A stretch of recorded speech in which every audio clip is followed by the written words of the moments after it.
come to order. This is our work session for July. Questions on the agenda?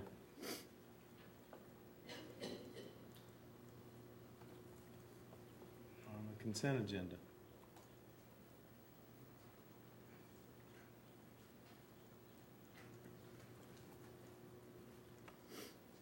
Okay, new principals will be here Thursday, I assume? Yes, sir. Don't Yep. see him out here.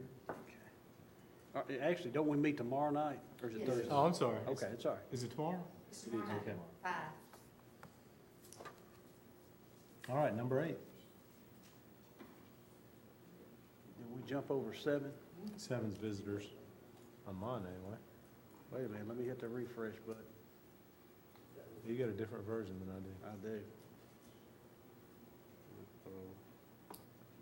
All right, are we ready for change to grade structure? Okay. Change the grade structure at the Homer Bitter Campus School.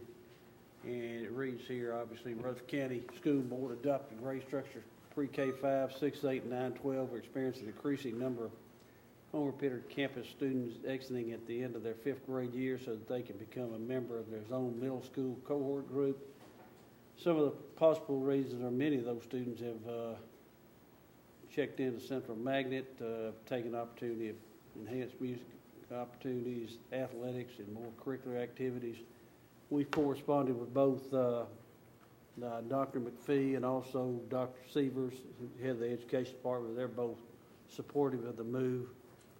Currently, we have somewhere in the vicinity of probably 26, 27, 28, 29, 30 students enrolled. We've got 2 teachers assigned. Which obviously is going to be about 14 kids per class probably. And financially, it's just not a good investment for the county anymore. I don't think there's anybody opposes to change much, so we're going to recommend that we change the grade structure at Homer Bitter Campus School from grades K6 to K5 beginning the 2012-13 school year. Did you say there were 2 6th grade classes this year? Yeah, we've got 2 this year, don't we?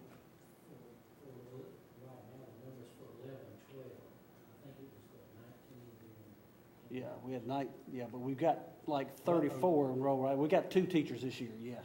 But last year was 1. I Yeah, thought it but was it's down still, to 1. it's But dwindled. that's gone back up to 2 this year. Yeah, maybe not. When the final Right. numbers shake out, we may pull one of those 2 teachers. Okay.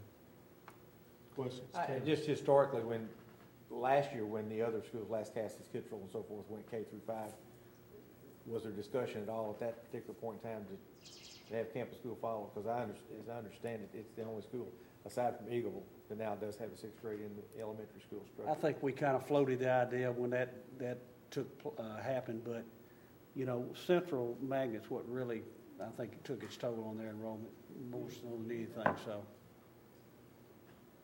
Well, we did not know the impact until we saw it. Yeah, sure, yeah. The point, I guess, is it falls structurally in line with everything else that we're doing in the system. Exactly. Other discussion? I've just heard from one parent. I don't know what the other parents, maybe they don't know yet, or,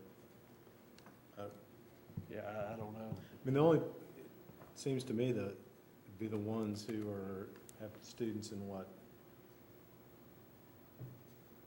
Well, after next year would be in 6th grade, those would be the ones who might have a complaint, right? Right, not the, yeah. Yeah, exactly. Current, 4th graders? Yeah, Yeah. and below. Yeah. Or actually, the current 5th graders, the rising 5th graders, yeah. Right, yeah, that's right. I may have gotten the same call, Dr. Burns, that one parent contacted me asking, are we going to survey the parents of students that are enrolled and such as that. But I tend to think, it puts us in line, with the rest of the system and the mentality that we have. I think it's probably the right move.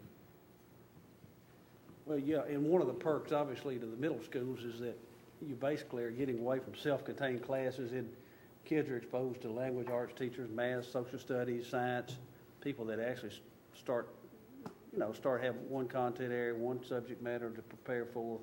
It enables them, from our perspective, the ability to probably be a little more efficient. It's tough on a 6th grade teacher to have 5 separate, planning periods, subjects that they have to teach, so it just makes sense to do. Other discussion?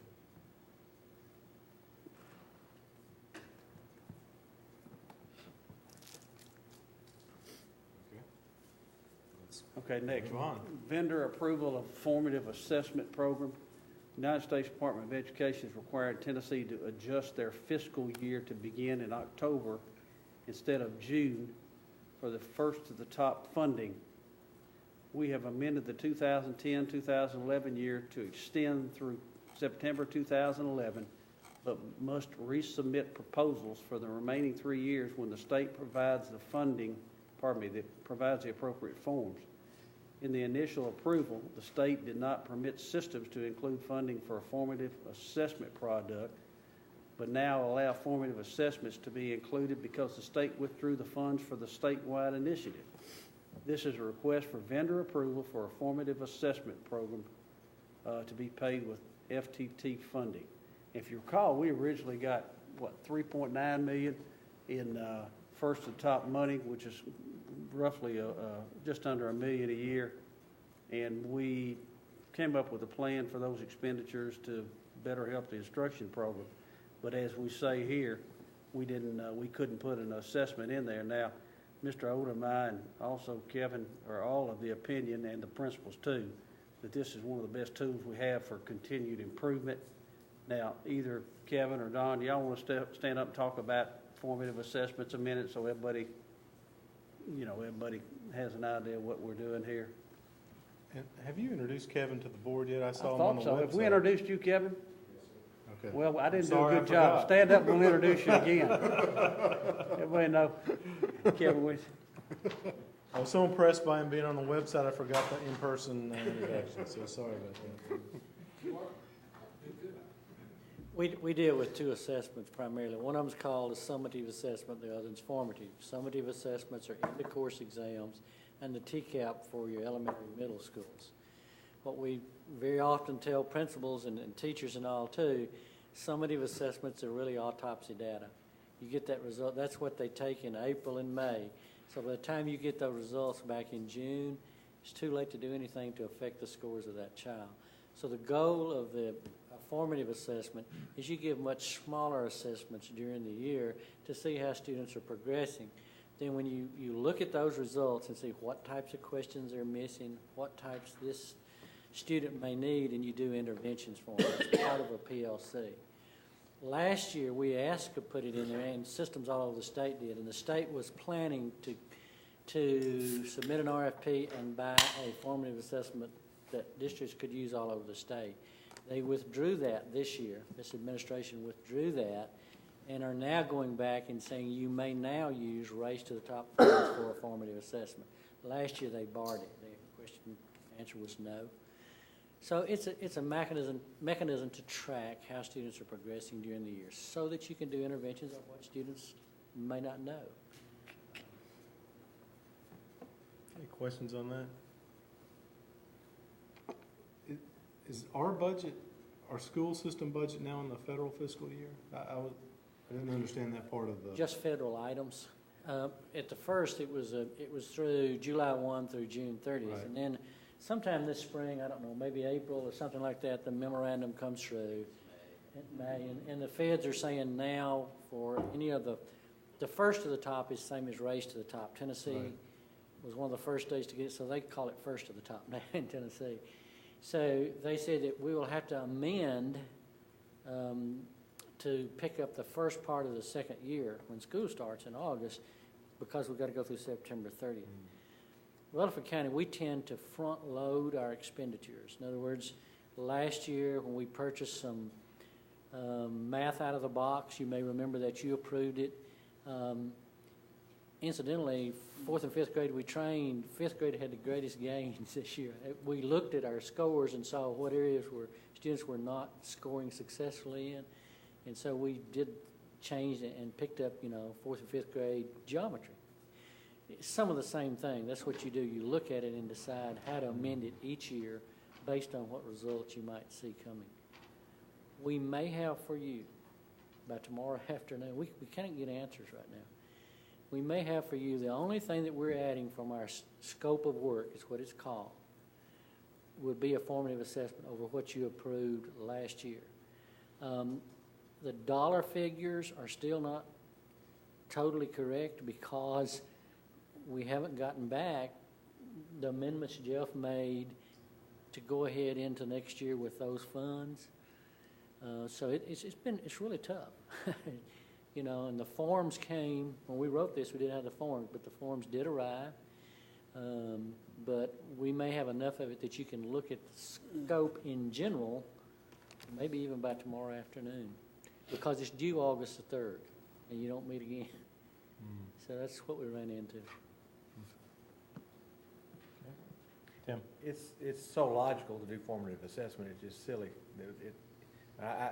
Former coach, Mr. Gill, every coach worth their salt the next day after a ball game is breaking down tape so that you can go ahead and do whatever. I mean, that's just what you do. Every band director does the same thing. Absolutely. Listens to the tapes, listens to the music, so you can go ahead and make the corrections now.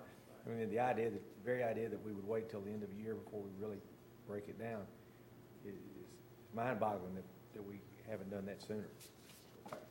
It's been, I mean, we've done it, we've had Sure. assessments in some place, but it's expensive.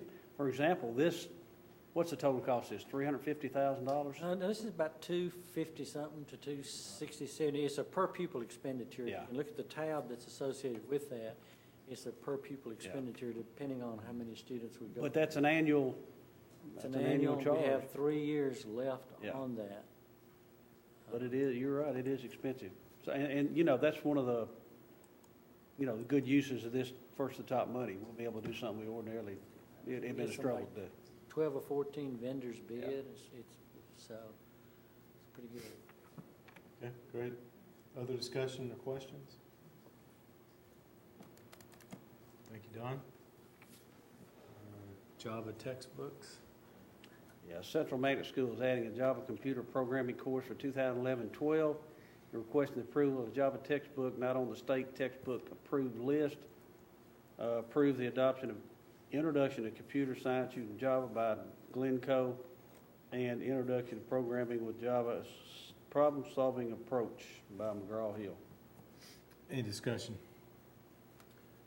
Just on the broader subject of textbooks, I had one teacher speak to me this summer about, and it was a CTE teacher, about there being some classes that we're not fully equipped with textbooks on. Are we mostly getting textbooks for the courses that we're teaching sufficient?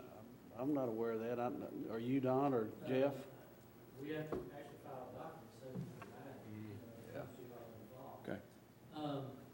And occasionally in CTE for some specific course, there might be a classroom set for that. So maybe that's what you're talking about, but I'm not really aware that textbooks were not available. Every CTE is not adopted on the same cycle. In other words, you don't have 1 year for CTE. They may be in a cycle, on the 6-year cycle. There might be some of them in year 2 and some in year 4 or something. So you can't, just judge depending on what subject you're doing in CTE. Good enough. Okay, next one. Central Magnet School renovation change order. Robert Biscuit and Company submitted change order number 1, the amount of $25,421 for the work completed at Central Magnet School. The change order covers additional flooring and painting throughout the main building and annex. Original contract amount was $1,719,295, bringing the total contract to $1,744,716. Change order will be funded through the building program for the remaining funds in the Central Magnet renovation. And recommend that you approve the change order, recommend that you approve that change order. Discussion. Tim? Just a question on the next discussion. How long down the road can we expect Central to be a viable building? I mean, it's an old building and we're redoing it. I had no problem with that. It just kind of came through my mind is, are we looking at 20 years, 25 years that we think that building can still serve a good purpose?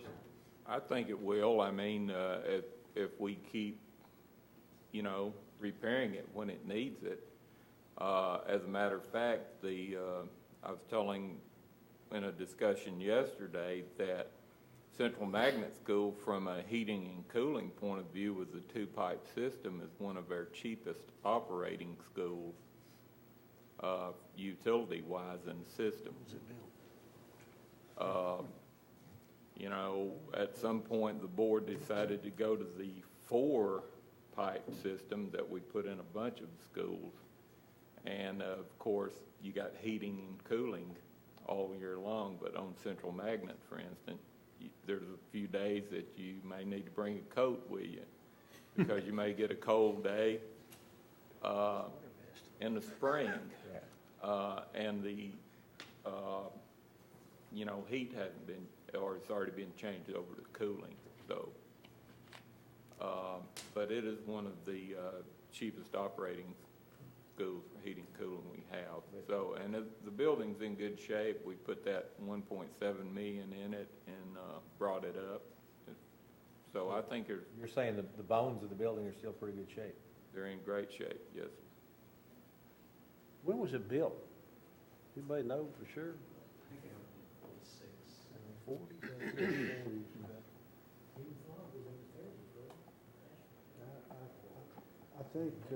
I think it was around 48, 49. I know there's a plaque outside right on the front that says that. And I can't remember the date, but I think that's close. I went to school in the old building out back, the women's college. Are we still using that old building? Isn't that where we're refinishing furniture now? That old building out back? We're repairing desks, yes. Yeah, We yeah, get yeah. our tops in and components for desks and take the old ones and replace things on That thing served a lot of purposes in its time, hadn't it? Did you find Donald Jernigan's initial anywhere out there carved in anything? I think it said Donald loves Peggy.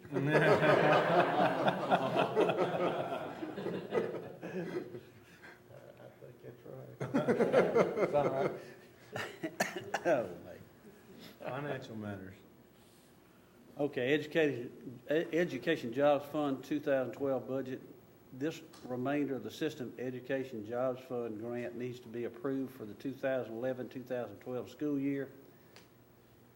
$4,124,329.87 of the initial $7,634,692 is still available.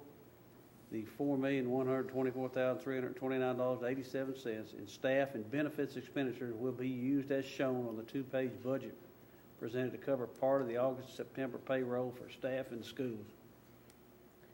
This reimbursement of the GPS and cafeteria fund expenditures is built into the 2011-12 GPS budget and allows us to pay the non-recurring bonus that is in the budget. And we're going to prove that you do that. Again, that's used almost exclusively or exclusively, Jeff, isn't it, for those bonuses? Yes. Okay. Aaron?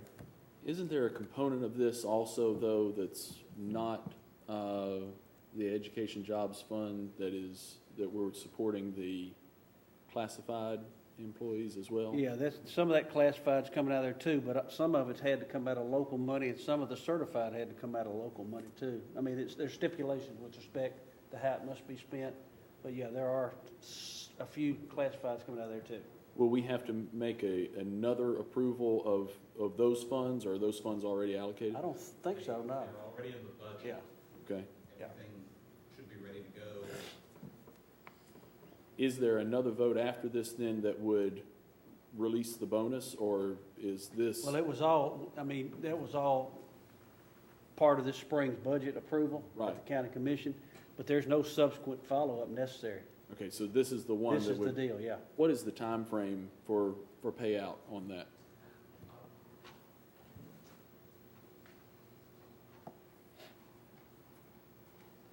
As we did last year, we'll have to set a measurement date.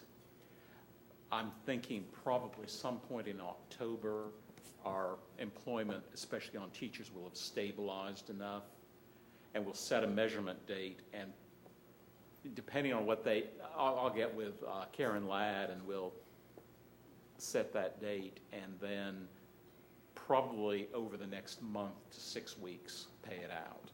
We had to give our auditor copies yesterday.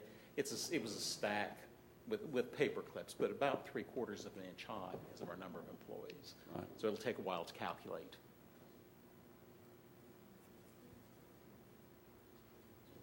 Is there a pressing need to approve this at this time? Yes. What is that? Because the way it will work in this second year is we will effectively use these funds to pay August and September pay out in the schools. And then we will actually pay the bonus later on.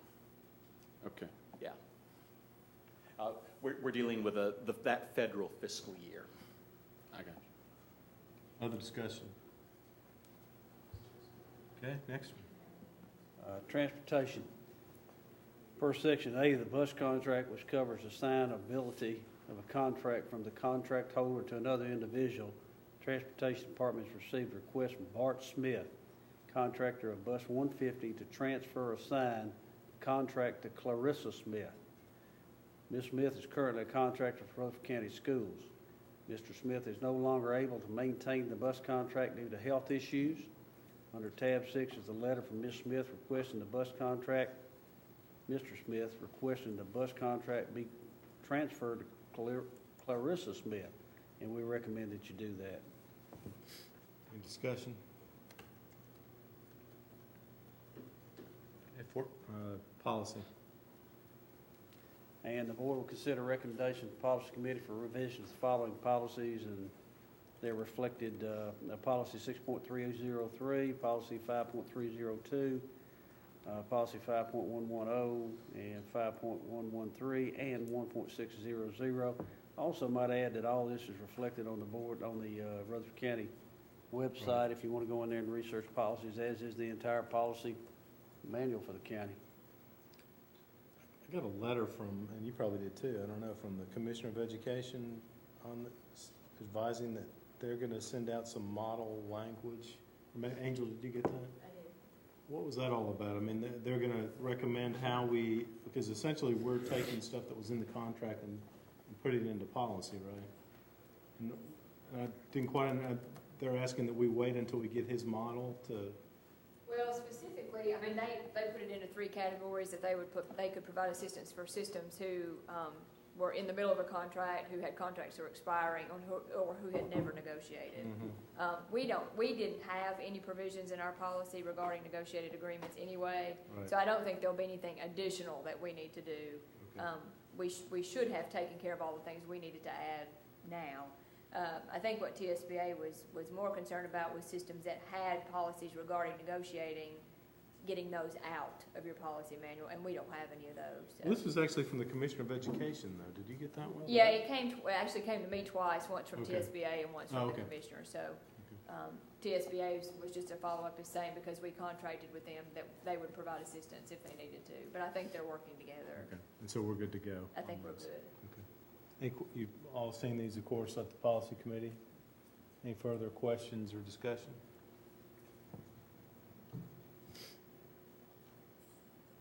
Any general discussion? Wayne?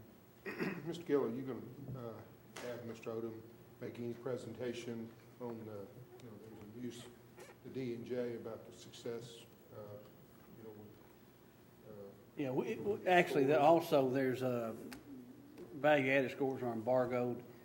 We've seen them, and I guess, well, I'm going to say it, we did exceptionally well. We're real proud of that, and I think as part of that, we'll just do, the entire scope of test scores. We got some issues that we need to work on too, and I don't think that's ever going to change, as the standards get more difficult. You're going to have more and more schools that are on target, and, once again, we struggle. Special ed is our primary area, and math too, math and special ed. So anyway, we're addressing it. Mr. Don and I are meeting Thursday with about 11 principals who've got some issues we want to try to straighten out. But, it's just an ongoing challenge. Like Tim said a while ago, it's a little like coaching. You just, you see what the scoreboard reads, and you watch the tape, and you say, hey, we got to improve here, we got to improve there, so we're on it. It's just nice to see us Yeah, it's good. compete so well with the counties that have a lot lower free and reduced population and, Yeah. and spend a lot more per child, and to do that well is very commendable. Right. Thank you to you and the whole It's just- system. You know, we got a pretty good team in place, the board, the central office staff, principals, teachers, everybody's working hard for, I think, a common goal. Good team. Yep. Other discussion? Mr. Chairman. Yes, sir. We had discussion in that policy meeting about a couple of different things that were not resolved, apparently not through policy. I think the one that probably was the biggest sticking point was payroll deduction still for the REA, so I'm curious as to where. I'm glad you raised that. Yeah, because we actually, Dr. Burns and Ms. Barnes and I met. You want to give just a quick update with respect to what our plan is, Ms. Barnes? She's the only one who hadn't been on television tonight. We'll let her Give up her there. a moment. Yeah. I have prepared an email to send out to all Rutherford County users for certified employees to notify them that if they are on 10-month salary distribution, they still have the option this year to participate in the advance pay, which will allow them to receive a $1,500 paycheck in middle August to see them through until we receive our first official paycheck on September 20th, but notifying them that that's for this year only and everything else is contingent on collaborative conferencing that we do in the future. And I also will talk with Brenda Pless, who's the president of REA, to let her know that we will this year continue with payroll deductions for REA dues. And that gives them time to make alternate plans for following years.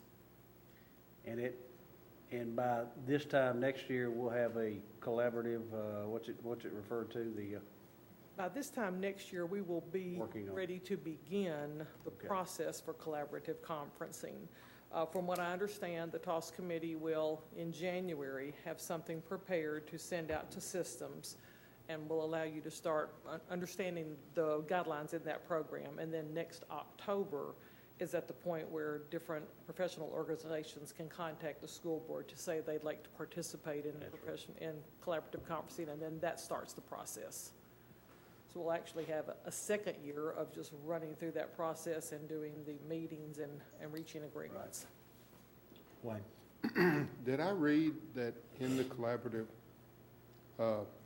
conferencing that the chairman is involved in that? I believe there are So a number of the actual people. chairman has to be on that committee and involved.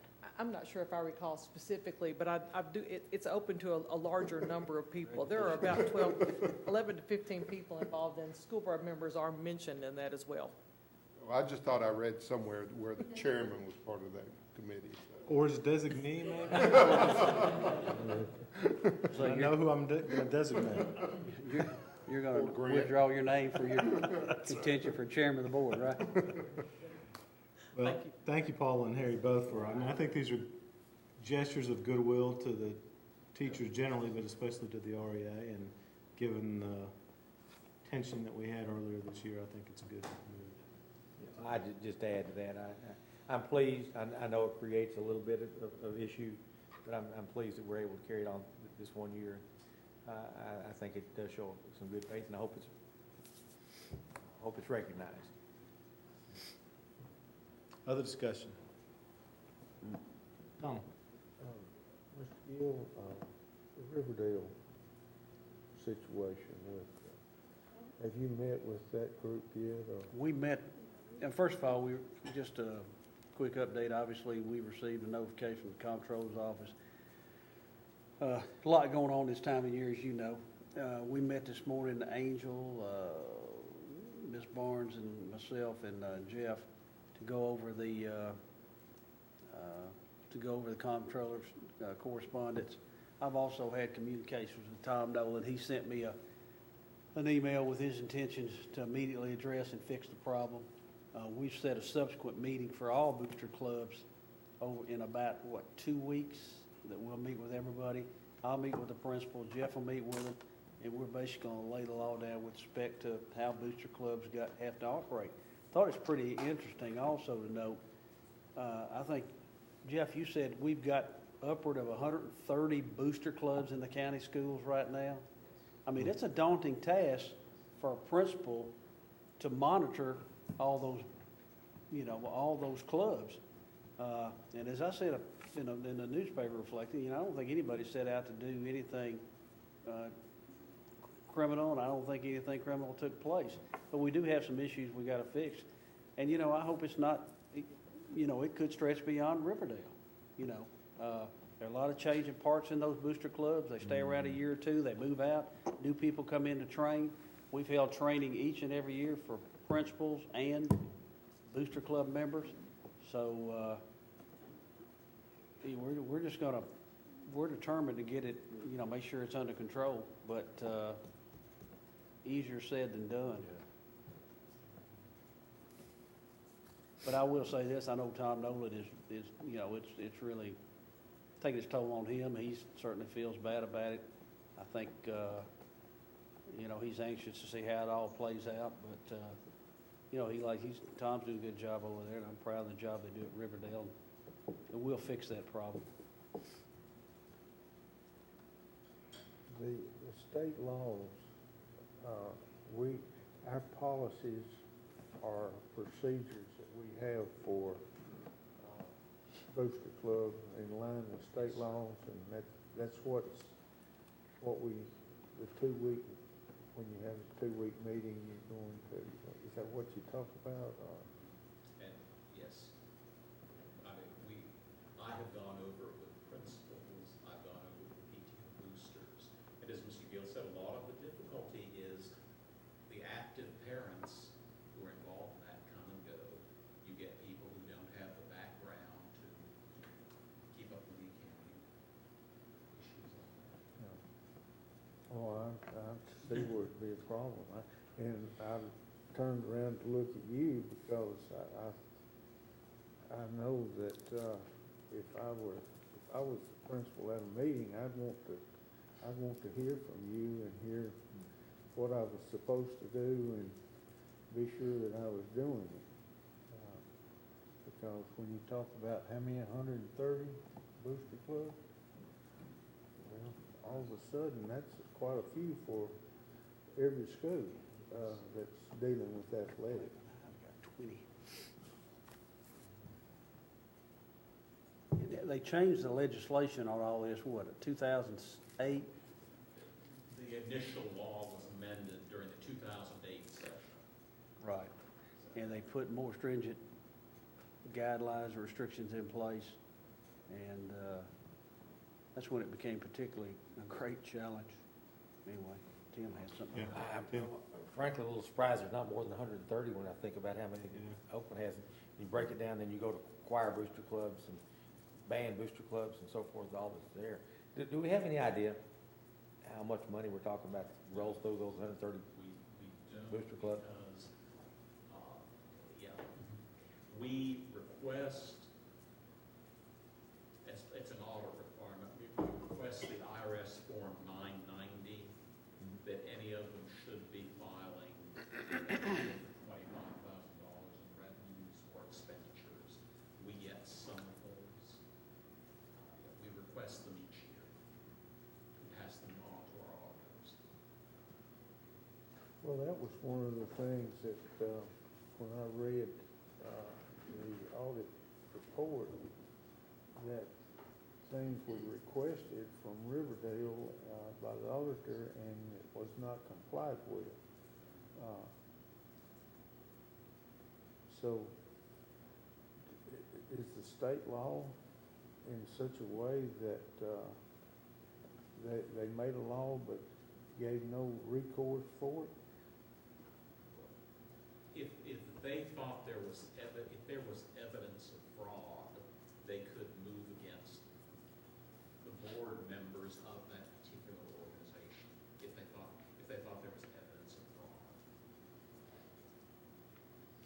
Well, what I read was that it was in such shambles that they couldn't determine what it was. I was audited by the IRS one time, and they wasn't quite that lenient. You looked in the mirror lately and figured out why? They, I had to come up with some things, you know, and I guess what I'm getting around to is if you're requesting things and you're not getting it, then as booster clubs and PTOs and parent organizations, when they put that stamp on there that it's there to involved with school activities, you know, there needs to be, when a request is made for something that is legitimate within the law, there should be some repercussions if you don't do it. So, my question is our policy strong enough, or what are we lacking to allow this to take place? Well, let me take a stab at that. First of all, we talked about, like, for example, we don't have the manpower to take monthly peaks at all these booster clubs' expenditures and revenues. We get the year-end report. Now,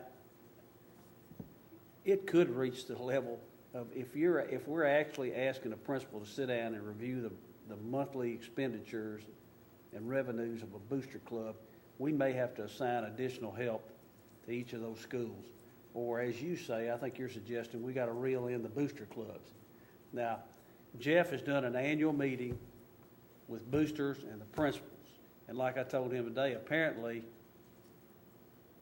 it didn't resonate with folks because they hadn't done a good enough job. At least Riverdale hadn't, and I'm not too sure others have too. Now, that's the reason we're going to do things differently. We're going to sit in there. It's going to become part of their performance contract. I don't think the answer, like, for example, in the case of Riverdale, is to disband the booster club. You know, you got new members in there who apparently, I hate to take a shot at the ones that aren't there, but apparently are considerably more responsible than them.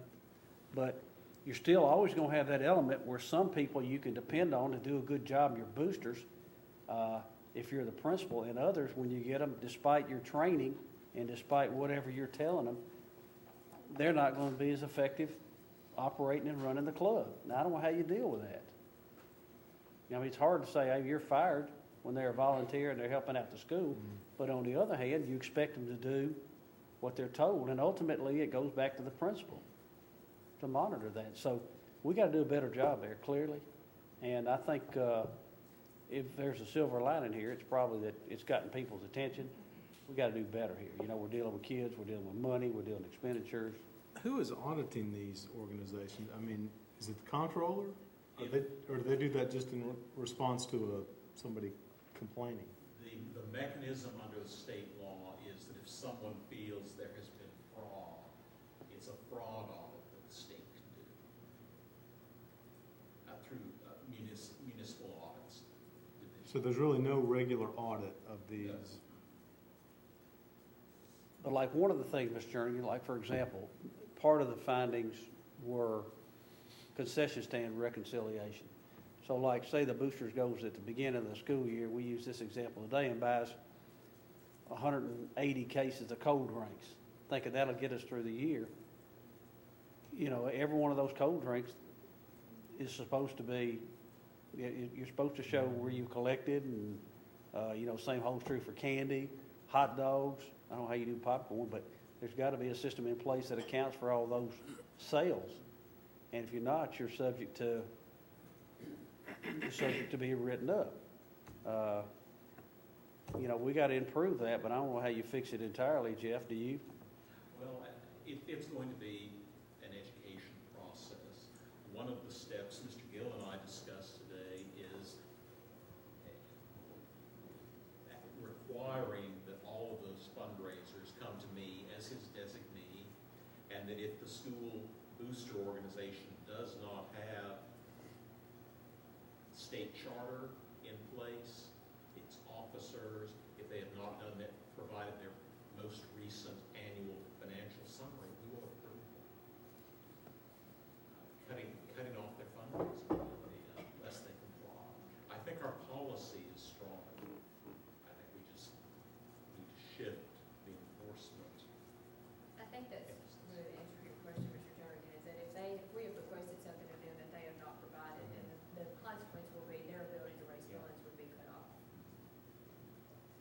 until such time as they complied with the request that we had had. And that, in our meeting today, at least what we talked about, that's sort of the biggest control that we have is, I mean, that's their purpose is to raise funds. So if you cut off the ability for them to do what they're set up to do, then that gets the attention of people and hopefully you get what you asked for. I certainly don't want to see us come to the point that we ban booster clubs or anything like that. I do think that, you know, people need to be able to have confidence in them. And when you read that, or hear the financial director of the school system say, we requested something and we didn't get it, well, we just go on. That, you know, I'm not so sure that, Well, as Mr. Gill said, some of that is staffing. My staff are covered up. And, yeah, well, you've got bookkeepers at schools. they stay right busy too. And Well, that actually, I know they do. that's the Everybody's conduit we use. busy. But when it comes to something that amounts to several $100,000 a year in the county, we need to take care of, you know, busy is business too. Do you know how much time elapsed between the request and when there was a submission of the And report? when this audit was issued, Yeah.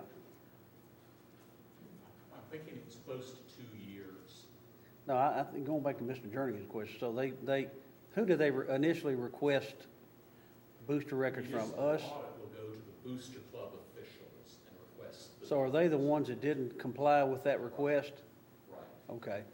So how did they eventually got them? I know Tom Nolan met them at McDonald's, I believe, Yes. with the records. But how long was that between they first requested the records? Basically, once it goes into that fraud audit, it goes into kind of a confidential status. I could not get answers from municipal audit on what the status was. It was an ongoing audit. I called and checked. Mr. Gill and I have been having discussions on this issue, just keeping him informed that it was an ongoing audit.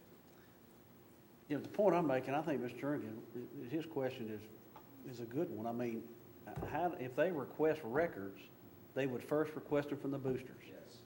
So they don't have the autonomy to say, no, we're not taking the records down there. And if they do drag their feet, how can we speed that up? Well, if they, part of the issue we run into with these people were no longer Booster Club officials at that point. So we don't have much we can do to force the previous board members. Now, under the law, they are supposed to do it. I would say whenever the officials roll over, those records need to be passed on to the next set of officials. They are to be kept for 4 years at minimum. Wayne, you've been very patient. That was my thought, as far as possibly bookkeepers could audit these. You know, maybe they could, in that way, the principal definitely would have a hand in it. I know it would probably cause them more work, but just a thought. But the teeth of non-compliance would come from the central office. If you don't do what we say, then you don't get to exist. And if there's fraud, then the state would take care of it. And with those individuals that receive that money without a 1099, then the IRS is going to be involved. So, there's 3 different entities playing here, and but I would think maybe something in-house might work out better than trying to send everything, to the central office. Yeah, I mean, just a suggestion. I agree with that. Of course, he made the case today, he being Mr. Sandbig, that the bookkeepers are pretty overwhelmed at schools too, and like he said, Donald said, everybody's busy, but it would be difficult for them to intervene and start checking the books for 20. Blackman High has over 20 boosters, I believe. Wow. But we got to find a way. Now we have to do something. If we have to hire a person here to monitor booster clubs throughout the county or something, you know. Seems like there's gotta be some sort of Yeah, we're trying to mechanism find that, yeah. here to do that. Aaron, I saw you first. In the course of the audit, we learned that, you mentioned the IRS form, W-990 or something like that. That's certainly an important form that they were looking for. What is there a collection of summary forms that wraps up a year? Well, they are to file, and we have requested that they go to the principal, and then we have requested the principal send copies on to us at the central office. And when you go through the audit, what they are wanting is to go back to the original accounting records, checks, invoices, cash receipts, deposit slips, bank statements, all of that. And those were the records that were not provided in their entirety. And some of them, I don't know the status of them other than when they were requested. Not all of them were produced. And they may not have been available. But as a chartered organization, are they responsible to file in any way other than this W-990? Well, not all of them would have to file that. If they're not a 501c3, they don't have to file. They are required to get and maintain a state charter.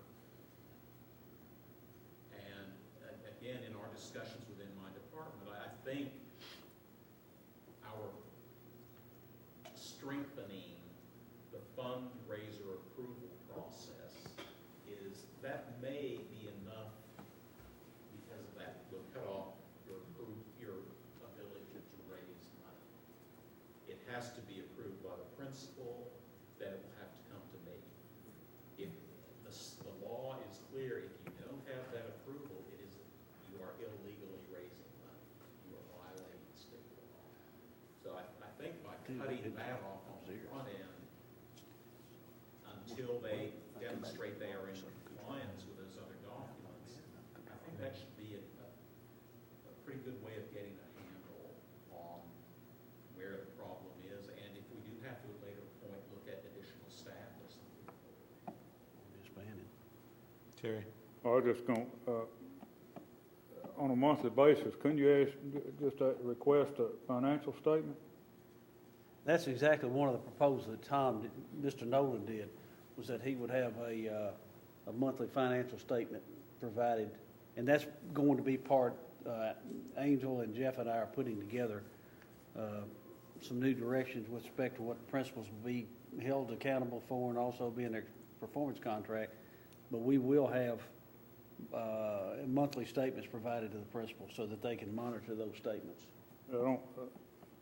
I don't see that where it'd be a big problem getting a No, statement from every shouldn't booster be. group you got, because I mean, it's not rocket science to sit there and go over the things. No, but that's only a small part of what they'll have to do, but yeah, I agree. Tim? Couple of thoughts. One, at what point does our system become large enough to consider a system-wide athletic director?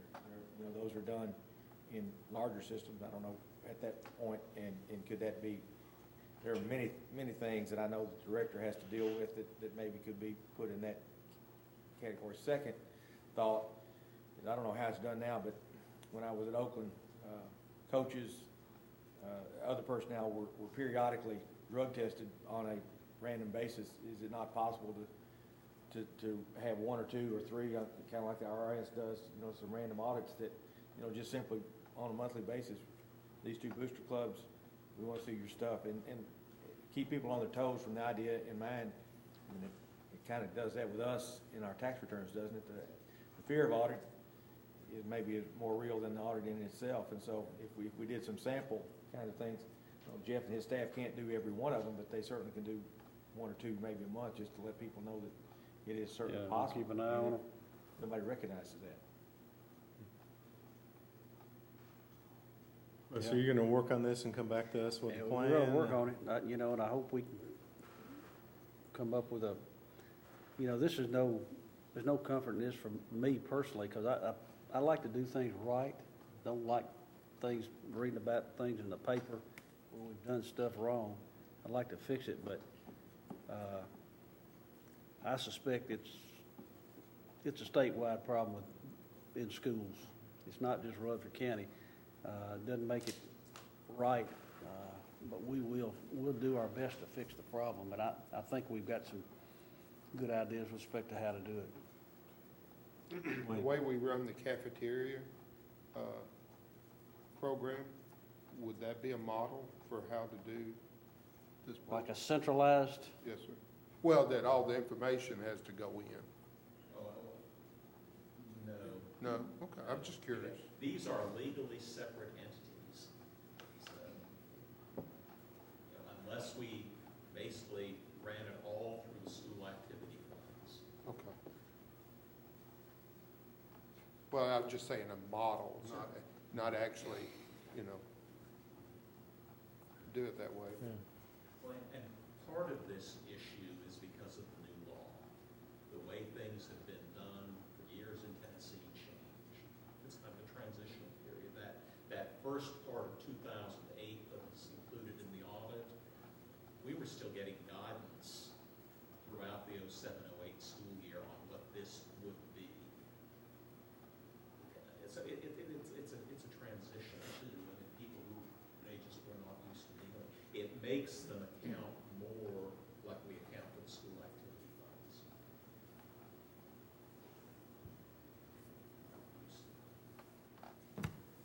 Other discussion? If not, we will see you tomorrow night. We're